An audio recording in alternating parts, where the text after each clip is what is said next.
Welcome to the Brews with Bros show, where we explore the art of marketing and selling in your local community. We bring in high-performing guests who share their methods of generating sales and new leads using network groups, social media, and Web 3.0. Whether you're a small business owner or in sales, this show is for you. So grab a brew and join us as we learn from the best in the biz. Cheers! All right, everybody, thanks for tuning into the Brews with Bros podcast today. We've got a great show today for you. Our special guest today is Amanda Pirch-Marmolejo with Business RadioX. And today we really just wanted to have somebody on who is an expert in messaging and creating craveable content. And we're going to talk with her about the things that you can do as a business owner to generate craveable content, establish intimacy, and build intimacy with your clients. We're going to get into a lot of different points here. We're going to get into a lot of different points here, but welcome, Amanda. Thank you for having me. She's definitely on the other side of the microphone this time. You know, we talked about earlier that you're not used to you're used to be the interviewer, not the interviewee. It feels foreign. Yep. So it's going to be fun. All right. Well, talk about kind of your expertise in this area, and our audience is people who are business owners, people who are right now, maybe the economy is slowing down. I'm hearing from a lot of people, they're trying to generate valuable content. They have a little bit more time to do that, especially if they're in business development roles, especially in real estate. So kind of just, walk us through what you would say to somebody as a business owner. What are the things you should be thinking about if you're trying to establish a bigger social media presence, build content? That's a huge thing to ask you, but I want to get you started. Tell me your thoughts. Well, thank you. To give you and your audience a little bit of background about me and my expertise, I am the owner and operator for Site Business RadioX, and we are an online podcasting, distribution, marketing, and production company. So much like we're doing here, we use this as a medium and a catalyst to reach our listeners and share our treasures and talents with our audience. So I'm excited to kind of unpack that, to use a totally traditional podcasting term. So to answer your question, Ty, creating content is something that everybody is doing nowadays, and you have to understand who your audience is in order to tailor that content and actually reach the person that you're looking to connect with. So it's very important to understand who your audience is when you create the content, and understand a little bit about average listenership when you do. So speaking specifically about podcasting, statistics show that the average listenership is anywhere from 35 to 40 minutes. And if you think about that, that's like an average commute time, maybe a little workout, your cardio, shower, etc. We were talking about long form content before the show, and that's when people tend to lose listenership. So not to say people don't stop and then come back to listen to their true crime or, part 2 of How to Be a Better Human, which is one of my favorite podcasts. You really kind of want to keep it brief. And you guys really hit the nail on the head with that, allowing your guests to kind of express their expertise and do it in a succinct fashion. So what's long form, I guess? Not to cut you off, but long form versus short form, what's the digestible sweet spot then, I guess? So me personally, and there is value in both, so thank you for asking. It just depends on what message you're trying to convey. So think about history class. When you're listening to a story about Abraham Lincoln, you're kind of, excited. You want to hear, inevitably, about chopping down the cherry tree. Yeah. But when you're talking about, getting some sales tips and tricks or understanding the market, current trends, etc. I know you're in mortgage. People look for those little excerpts of information. So I follow you on TikTok, and I find your tips and tricks very, very helpful. And those are little snippets that people can digest very quickly. Long form, you're kind of like, all right, sit down, strap in, I'm going to grab my coffee, we're driving to Tennessee, and you get to enjoy the full scope, the full story. So I find long form valuable when you're, learning something or you're telling a story.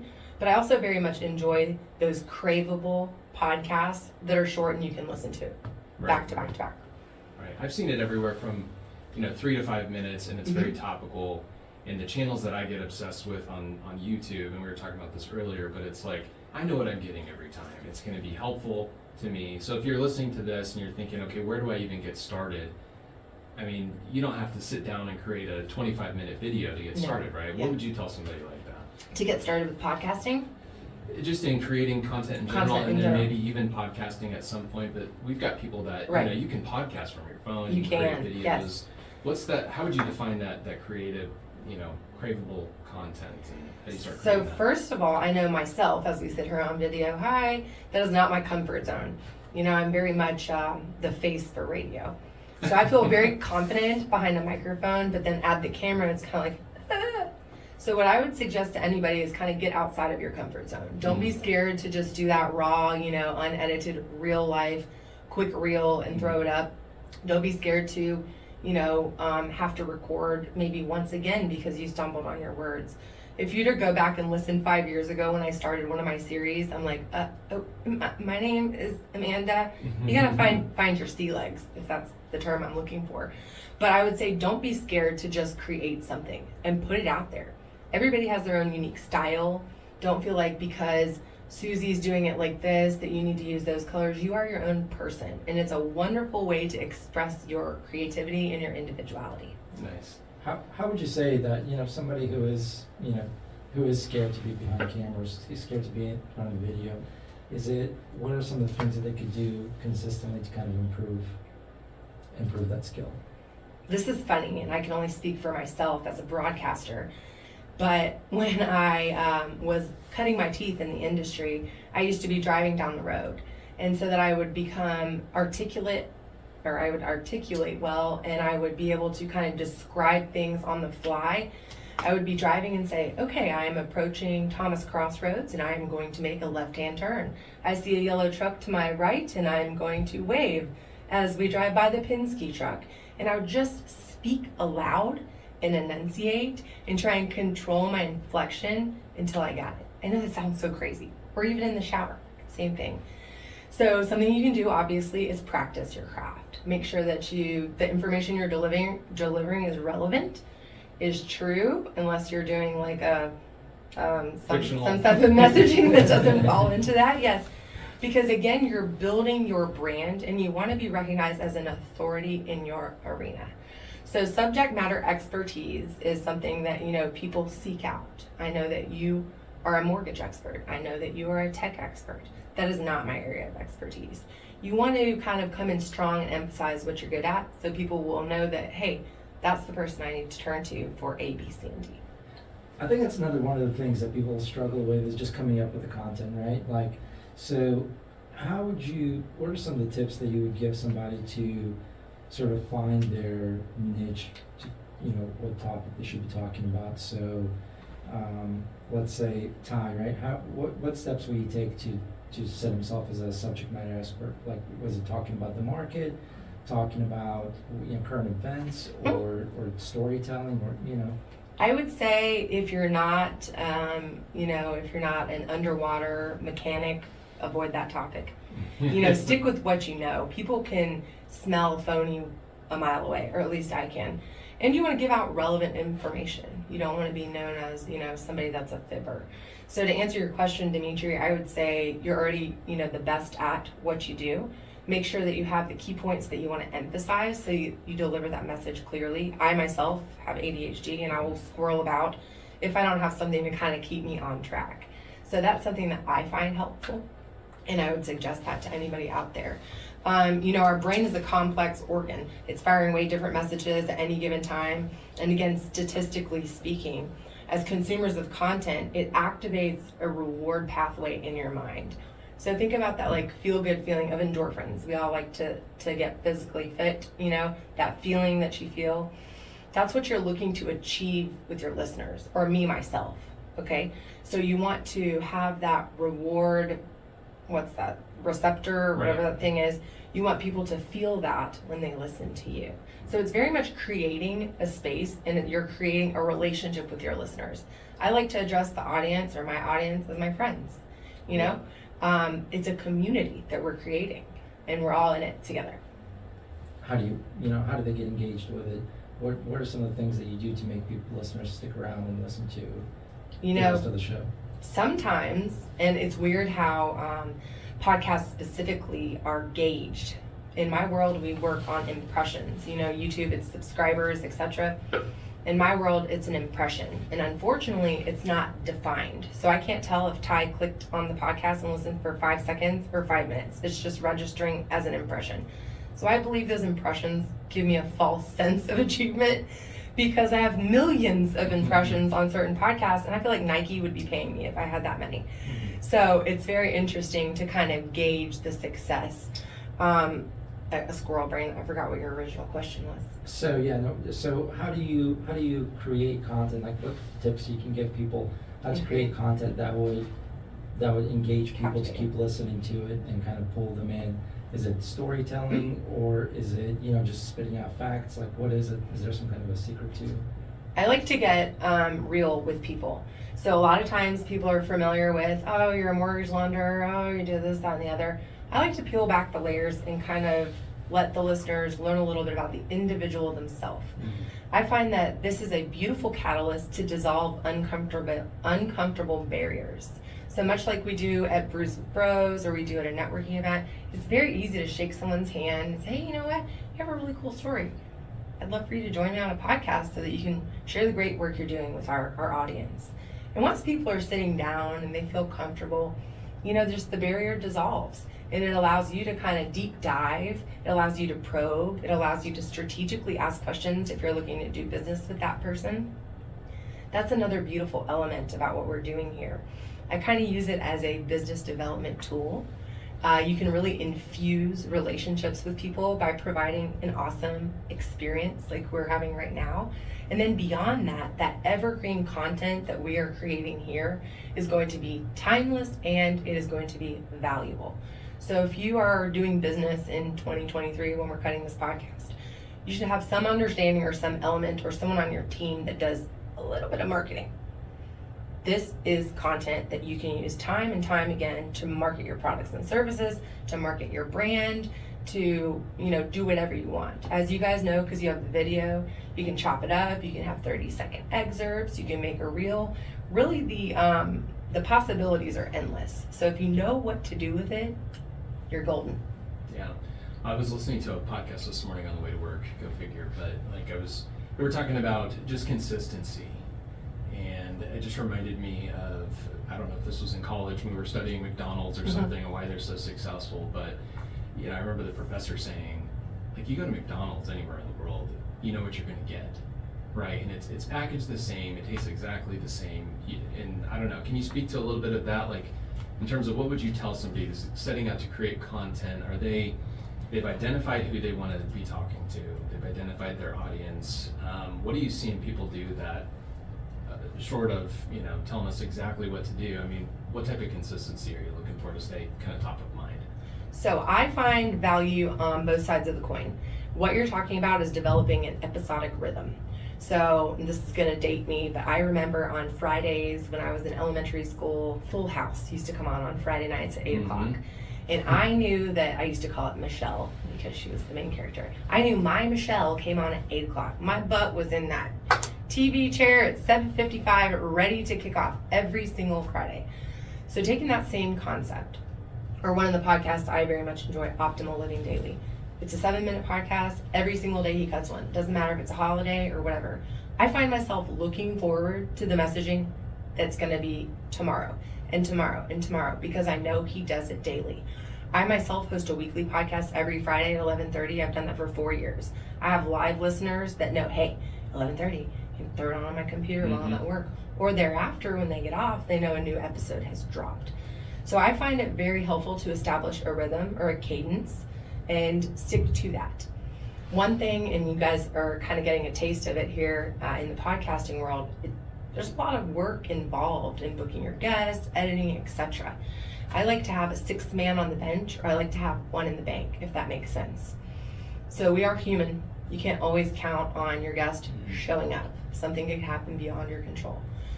It's very important to have somebody that is flexible, and they might be able to jump in, and help fill that void. And then twofold, having a podcast in the bank that you've already cut for a day that you got COVID, or a holiday where you can't get a guest, and you can still air that so you don't break that rhythm that you've already established. Another thing is, don't be scared to recycle your content. The messaging is still valid. There is nothing wrong with re-airing or, it's called airing in my world, re-airing an episode. I did not have a guest for my show 2 Fridays ago, and I went back to the archives and I aired a throwback episode. You would be surprised how much traction that old episode got because I recirculated it. So don't ever think that once you throw it out there that it's dead, it's flat. It's not. It's actually an inverted pyramid, how people find it online and start to download. And where's my triangle? You know what I'm talking about. There you go. So is it all right to change that formula though? So like, all right, let's say you have, you put together this intro, your topics even, right? Is it okay to kind of add, change, modify that, or once you have it, should just stick to that? Absolutely. You want to keep people, involved. You want to keep them engaged. I will say stay true to your original, definition. So if you want to, do something this way next week, the other week, but always make sure you kind of center it back around what people were originally there for. That's what I would do personally. And how would you like measure that? How would you do the testing? Like, so let's say, is it just the amount of impressions that you would get, or like what would be the good, like a scientific way of figuring out whether something is working or not, I guess? I am kind of like Wiley Earp. I care about downloads. I care about listenership. I more so care about the relationship that I'm developing with the person that is in the room with me or that is on that interview, because I have strategically chosen them to highlight them for a reason, whether it be to, get them involved in my network, whether it be to show them some SEO love, or whether it be to solicit them in the future. Either way, I'm looking to achieve something. So kind of having a game plan in advance will be helpful to you. There's no, real rhyme or reason. Talking about the Wild Wild West, podcasting is not regulated by the FCC. So that's where you get your Joe Rogan style podcasting. Nobody's going to tell you can't drop an F-bomb. Nobody's going to tell you can't talk about this political or religious initiative. It's very hard to get something, pulled off iTunes or something like that. So you really have the freedom. And furthermore, it's not regulated the time. You're asking about length of time. You could do a 4-hour podcast. There's no rules against that. So really find out what works for you, what you're looking to achieve, define that, and then have fun.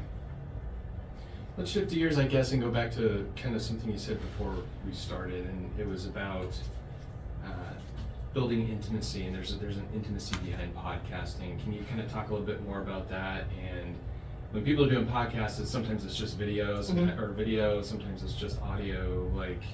I don't know, if for somebody brand new just getting into this and they want to start building content with a little bit longer, something that's digestible, talk about it, yeah.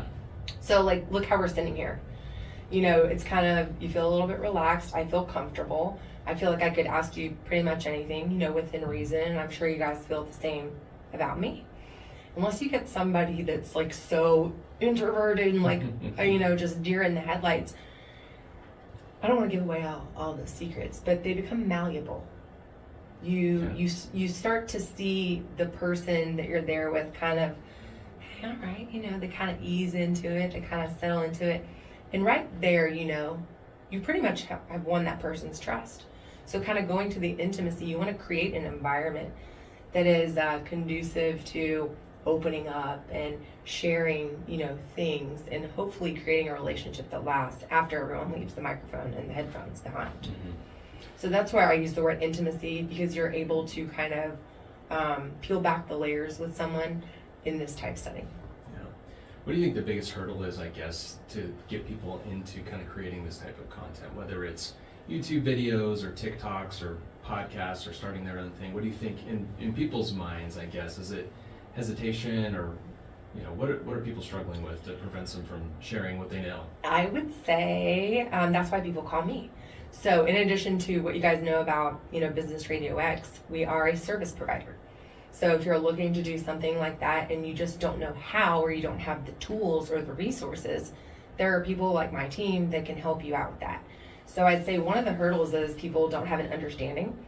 They don't have the technology, they don't have the equipment. And that right there is kind of a mute point for them. But as you shared earlier, anybody can really do it from their phone. Anybody can do it in their basement. You can do it in their car, but beyond that, you want to produce quality audio and video. That's where you're going to capture your audience. That's where you're going to retain your listenership. That's where you're going to build your subscribers, etc. You know, we've all heard a podcast or like a call in that's like, "Rah!" and like at that point, I just can't even listen to it. So I'd say a hurdle that I see is people just don't feel informed. Pre-pandemic, I did a podcasting 101, thing virtually for the chamber. You'd be surprised how many people, and I literally just went over like 5 fundamentals. Whew, generations had no idea even what a podcast was. This is 2020. People didn't know what podcasting was. So lack of education, lack of understanding, and the tools, I'd say, is by and large one of the greatest hurdles. Yeah. I also feel like it takes, and I mean, you're awesome at this, is being able to lead the conversation, right? And so how do you structure, I've noticed from just listening to your podcast, is how do you structure questions to make your guests, kind of more comfortable and be able to reveal more about themselves and talk about more in depth of the subject they're talking about? You will certainly find the people that give you the no. So, what are you doing? Yes. I mean, always ask open-ended questions, but you will get the people that give the closed answers. And that's where you, as the host, as the narrator, as the leader of the pack, that's where you have got to have the chutzpah to jump in, to carry it when they let it fall flat. And there's a lot of showmanship involved in what I do, I think. So you have to be strong where there's that weakness, if that makes sense. There's nothing wrong, excuse me, with having notes. Now, I do think that people can see right through it if you're just going to be sitting here reading like a robot, and nobody wants to do that. What is beautiful about what we do is it's organic in nature. You're going to have people say 23 times like me. You're going to have smacking of the gum. You're going to have those things, but we're all human. Again, making it relatable, again, to the intimacy, okay? Because we are all human. Nothing wrong with having notes. Nothing wrong with having a structured open and close. Nothing wrong with asking your guests in advance 3 things that they would like you to emphasize on the air. When I first started, I used to ask my guests in advance to give me 3 questions they wanted me to ask them. I may or may not include them. But if I'm like, hey, boy, I'm going to ask you something that you wanted me to ask you because that's going to get you talking. So kind of having those generic, things in your pocket, or having some resources or some talking points are things that I find helpful. And don't be scared to be funny or let your personality show. If I find it falling flat, I'll ask you what your favorite Chick-fil-A sauce is. And people are like, and then it just revives the conversation. Well, that's awesome. So I guess in terms of maximizing messaging, you talked a little bit earlier about that. You may be listening to this and wondering, okay, well, I have zero desire in going on a podcast or starting my own podcast, but can you talk about the amount of content that you can create just by one podcast yeah. and how that translates into other platforms and how you can use that even non-video, I guess? Kudos to you guys because you're capturing the audio and the video, or excuse me, the audio and the visual element. What are we talking about? The cameras are not something that I do ordinarily with my podcasting. It is a component that you can add. I find value in the video and the audio element. So if you're out there and you're in the world of social media marketing, holy smokes. You have to create this content every single day out of thin air if you don't have something to work with. So let's say you're a personal injury attorney and you do a couple podcasts. Your marketer can then break that podcast down into 30-second excerpts, tips and tricks. You can put a little short, you can do an Instagram reel. You don't have to release all of the messaging at one time. You can slowly bleed it. You can use it however much or little as you want. So for your websites, helping your SEO traction, for your social media, for your newsletter to your clients, for prospective clients, those are all things that you can reuse the content that you create and help maximize the messaging. Yeah, that's awesome. I guess, how beneficial is it really to push it out on different platforms? I mean, talk a little bit about that. I mean, obviously, Super I think beneficial. it's such a softball question, but you're doing this work, you're creating a ton of content that you can parcel out and release over the next however long and setting yourself up. You got to believe in yourself first and trust that you know what you're talking about. You're an expert and you're willing to share and have a conversation with somebody. But pushing it out to YouTube, I guess, what are people doing right now to get maximize that reach? Definitely creating that YouTube channel. I myself find it, I'm going to use a strong term, but just take it for what it's worth. I realize there is a social media high that comes along with someone appearing. So I post the shows on all the social platforms, and then all their buds are liking it, all their family is sharing it, and there's literally like a 2-week hype because you have just blown it up on social media. People love talking about themselves. People love seeing themselves, or their community, or their company, etc. So it's really a sneaky marketing method to share it on the platforms, because then it creates a domino effect. Right. And that is exactly what you want. I stagger my messaging. I don't just post on every platform the same message every single day. I'll post on Instagram today, LinkedIn tomorrow, because the algorithms are all different. I can talk about social media for hours, maybe another segment I can come back, but know the language you're speaking on each platform. You don't speak the same language on Instagram as you do on LinkedIn. And if you want to attract people on both platforms, you have to speak that language and understand your audience. Got it. Yeah. I'm curious about kind of how it all works with Business RadioX and what that Excuse me. You're good. What that RSS feed is. Can you talk a little bit more about that? So why is that important? Well, an RSS feed is something that you have to establish, whether it's something that you do with me, whether it's you do it on Podbean. That's basically your lifeline to your channel. That's how you're distributing to all of the platforms. So again, with me being a service provider, like we've done with Brews with Bros, we established that RSS feed. It then speaks to iTunes, Spotify, all of the platforms that you want to distribute to. And you throw it on there and then it kind of goes out. But you have to establish your channel. Otherwise, you're just, where are you going to put it? So think about your cloud for your storage. If you don't save it to the cloud, where does it go? It's just on your hard disk or whatever it's called, hard drive. So that's kind of the pathway to reach all of the podcasting applications. Yep. And so one of the things that gets the benefit of Business RadioX is that anytime that you do post this stuff up, the fact that the website that the article is being linked to afterwards, the text from this conversation, and everything else, you get backlinks as well, which is, and then again, we'll talk about SEO. That'll probably be another topic, but that will help basically rank your website on Google and anywhere else in search engines. So that's kind of what sets us apart, and that's the reason that I bought into this brand as a franchise owner, and that's the reason that I bleed red, black, and white. No, I'm not a Georgia fan. It's because of the power of the reach. It is a beautiful machine, and it creates something sensational. I don't know, because I'm not that technologically savvy, but our network is so powerful, much like NPR or iHeartRadio. It's well established. So running the messaging through that machine helps it gain an astronomical amount of traction. Anybody can do that, but the power of my engine is so great, it helps us excel at a greater pace than others. I'll talk about accessibility. Yeah, that's. So one of the reasons, and you were asking me about a larger messaging for, content and also for marketing, but podcasting is my area of expertise. So one reason that people are so enthusiastic about listening to podcasts, about creating podcasts, is because it's typically free and easy to access.